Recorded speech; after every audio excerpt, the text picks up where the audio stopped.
The Indiana Hoosiers are the best team in college football. That's right, Curt Signetti has gone out and done it again.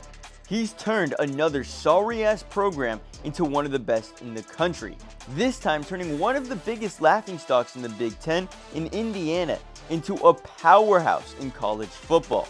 Before Curt Signetti got there, Indiana was seen as nothing more than just a basketball school. And yet here we are, more than halfway done with the college football season, and the only thing standing in the way of the Hoosiers being ranked number one in the country is that Big Ten National Championship game. While many consider Signetti's first year out there in Indiana to be a smashing success, myself included, we can all acknowledge the fact that the ending left a very sour taste in everybody's mouths out there in Indy. Now, of course, Signetti did show up and the program did change overnight. A massive improvement from the 3 wins they had prior. So, of course, Signetti just rolling up into town and changing Indiana like that was incredible to watch. And I don't know why anybody's surprised at the amount of success that Curt Signetti has had in Indiana, because every program that he touches, he turns into a powerhouse. Okay, let's not forget about that though. The work he did at IUP, yeah, he won championships. James Madison, he was winning 14 games a season out there, all right? There's a reason that Curt Signetti needed to be locked down as soon as that Penn State job opened up. Everybody knew what Penn State was shooting for when they went ahead and fired James Franklin halfway through the season. They wanted Signetti and they wanted him bad. What does Indiana do? They go out and give him an extension after he had just got one. He gets a massive extension halfway through the season. He signs an 8-year deal with $93 million. Talk about an agent getting to work, because that's what happened for Signetti, all right? Let's be honest, when Curt Signetti joined Indiana more than a year ago, nobody expected that team to win more than 6-7 games, and that was being generous. And yet here they went out and won 11, because Curt Signetti just loves to prove everybody wrong. If you have a question about Signetti, you can just Google him. Though critics will argue that Indiana had a fairly weak schedule last year, and in the few big games that Indiana did have, not only did they lose, they got destroyed. They played Ohio State, the only ranked opponent for their whole regular season, and they ended up losing to Ohio State. It wasn't close. They fell far in the rankings. Now, of course, by the time the last AP poll came out, Indiana was ranked 10th, and they did make the college football playoffs. However, that wasn't much better, because they had to go up against Notre Dame, this same Notre Dame team that went very deep in the playoffs. And of course, that first step to going deep in the playoffs was beating Indiana.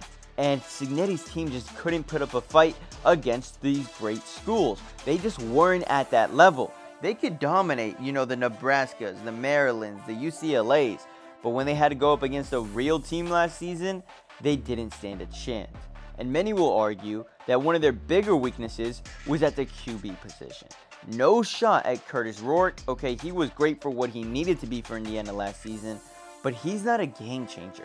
He's not going to go out there and just win you games single-handedly with his arms or his legs, which is why Signetti recognized the flaws in his team and made a massive move using the transfer portal.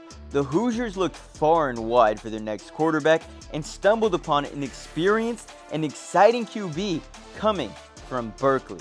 That's right, I'm talking about Fernando Mendoza, the game changer that he is, the playmaker, okay? You see, in his first 2 years with Berkeley, he played really well, especially with the talent that was lacking around him, because let me tell you, Fernando Mendoza put up some pretty impressive numbers with some pretty lackluster co-stars. I mean, last season for the Golden Bears, he went out, played 11 games, had 3,000 passing yards, while also throwing for 16 touchdowns and only had 6 interceptions with a completion percentage of 68.7. Again, not star-studded numbers here, but talk about a prospect who was oozing with potential. Now, this was a lot of pressure for Fernando Mendoza as he transferred over to a bigger school in Indiana. He had never had this many eyes on him, and honestly, he had never won more than 6-7 games in his collegiate career in a season, yet here he was going out in Indiana and expected to win a national championship or to at least compete for one.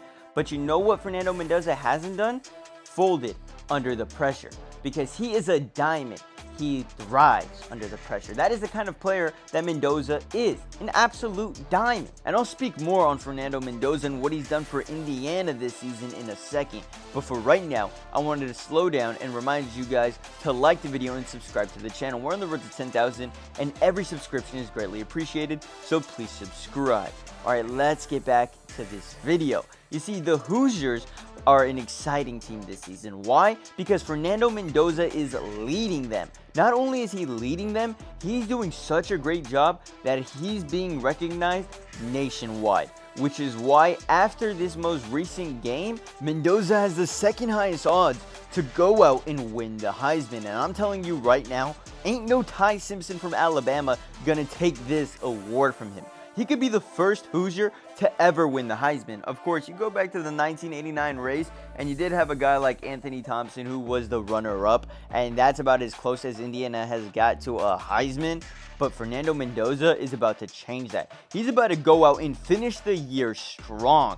They only have a handful of more games left, and honestly, they're against some of the worst teams in the Big Ten. A chance for him to pad his stats and win that trophy that he so very much deserves. Because if you're going to go out and you're going to play 2 years of your collegiate career as a QB for Berkeley, oh yeah, you deserve to win the Heisman. I mean, the amount of stress that he had to go through, the amount of torture that he had to go through, it's all going to be worth it with the season he's having in Indiana. Now, why has Mendoza been so damn good on the football field? Well, maybe it's because his football IQ is off the charts. You know, his post-snap processing is quicker than just about everybody's at the collegiate level. He's able to identify vulnerabilities in the coverage and exploit them on the turn of a dime. That's how quick this man's mind is working, and that's what you need from the quarterback position. His processing power has never been more clear than it is right now. And it's not only the mental aspects that have been working well for Mendoza, it's also his God-given arm talent. He's got one hell of an arm on him, and you can see that in almost every game that Indiana has played. I mean, this guy is just slinging the ball left and right, and his control with it, his understanding of how to toggle the ball exactly into the places where he needs to put them, incredible. It's like watching poetry in motion with Mendoza out there in Indiana. That's how good this guy is. He's just really good at being aware of what's happening on the entirety of the football field. When the pressure is closing in on him, he reacts in a moment's notice, and his escapability out of the pocket, incredible. He'll go out, run around in the pocket, and make the plays down the field that he needs to keep Indiana's drives alive. And those are probably some of Fernando Mendoza's best attributes. Now, I know Mendoza isn't the perfect quarterback, okay? But he's 6'5" and 225. He's one hell of a big guy. And with all of the positives that I've already mentioned, that's enough to be great at the collegiate level, which is what we're seeing. I mean, in some of these games, Fernando Mendoza has gone out and given the people exactly what they want. A show, to be entertained. And Mendoza has done that on a week-to-week basis for the Hoosiers this season. And let's just jump to the first game of the season that actually mattered for Indiana. And that was going up against the 9th-ranked Illinois team at the time. Now, of course, Indiana was ranked 19th, so they were seen as the underdogs heading into this matchup. And of course, it always helps when things get started off with a blocked punt return for a touchdown. But that doesn't mean that Fernando Mendoza and this offense wasn't doing their job, because in the second quarter, they had 3 drives. And how did each of those drives end?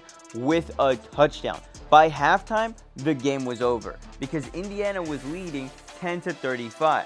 Shout out Mendoza. He had 267 yards in the air, only 2 incompletions throughout the entirety of this game, and had 5 touchdowns. 5 passing touchdowns, only 2 incompletions, and 267 passing yards.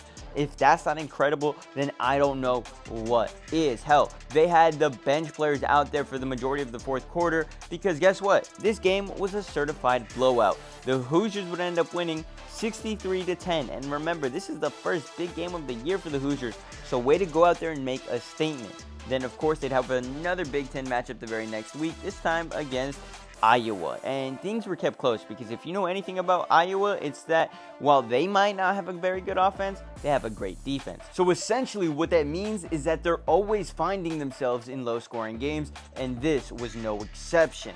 Now for Indiana's offense, however, it did only take 2 plays for them to find the end zone. And that was because Fernando Mendoza threw it to Omar Cooper Jr. for 14 yards to take a 7-0 lead. Fernando Mendoza shows up when it matters most. And with the game tied towards the end of the fourth quarter, he slings it to Elijah Surratt for 49-yard pass to take a 13-20 lead, a lead in which they wouldn't give up for the rest of the game, and that pass is what won them the game against Iowa, essentially. Now, Fernando Mendoza did have less passing yards this game. He did only throw for 233, but he did have 2 touchdowns. And while he may have found himself throwing an interception this game, it didn't change the fact that what he did was show up in the clutch for this team. Now, of course, this would take us to the biggest game of the year for Indiana, where they would go up against the number 3 ranked team in the nation in the Oregon Ducks. And this Oregon Ducks team was a lot better than the Illinois team from a few weeks ago. And yet, in the face of absolute danger, Signetti and Mendoza did not buckle. Nobody had Indiana winning except maybe Pat McAfee at best, and that's because he's an Indiana fan through and through. So of course he's going to root for the Hoosiers on game day when they're playing like this. But other than that, everybody counted Mendoza out, and yet they were wrong about him, as everybody has been for the entirety of his career. Absolutely wrong. Why? Because Indiana went out and they took that 3-0 lead. And sure, did Oregon respond with a touchdown? Maybe. But Indiana didn't care because they had a touchdown of their own. This time it was a rushing touchdown. But these teams, both are going to put up a fight to the very end. Now they roll out of halftime. The game is neck and neck. But what happens in the third quarter? Indiana takes a substantial lead. They're up by a touchdown. Now, of course, in the fourth, Oregon would come back and tie it, but it doesn't matter because what does Indiana do? Yeah, they have the connection of having Fernando Mendoza finding Elijah Surratt for a touchdown in the fourth quarter, because for the second week in a row, Elijah Surratt has a fourth quarter touchdown that gives Indiana a lead in which they would hold. They would win this game 30-20. Now on the game, Fernando Mendoza threw for 215 passing yards. This time he only had 1 touchdown. Who cares if Fernando Mendoza only has 1 touchdown? Because you know what he did have? A W. He goes out and he beats Dante Moore. You see how nobody's talking about Dante Moore for Heisman? Yeah, that's right, because he ain't no Fernando Mendoza. That's what's up.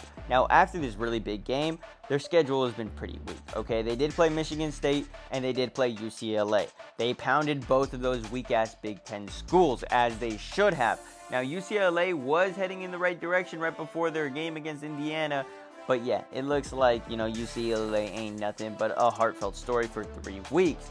Anyway, they pound Michigan State 38-13, destroy UCLA 56-6. They don't put up with no bullshit against these crappy ass schools, which is exactly the kind of ruthless behavior you want to see from a potential national champion. This team is already 8-0. Not 6, not 7, but 8-0, okay? Here they are dominating this season. And who do they have left? Maryland, Penn State, Wisconsin, Purdue. All I see are 4 easy ass dubs for this Indiana team.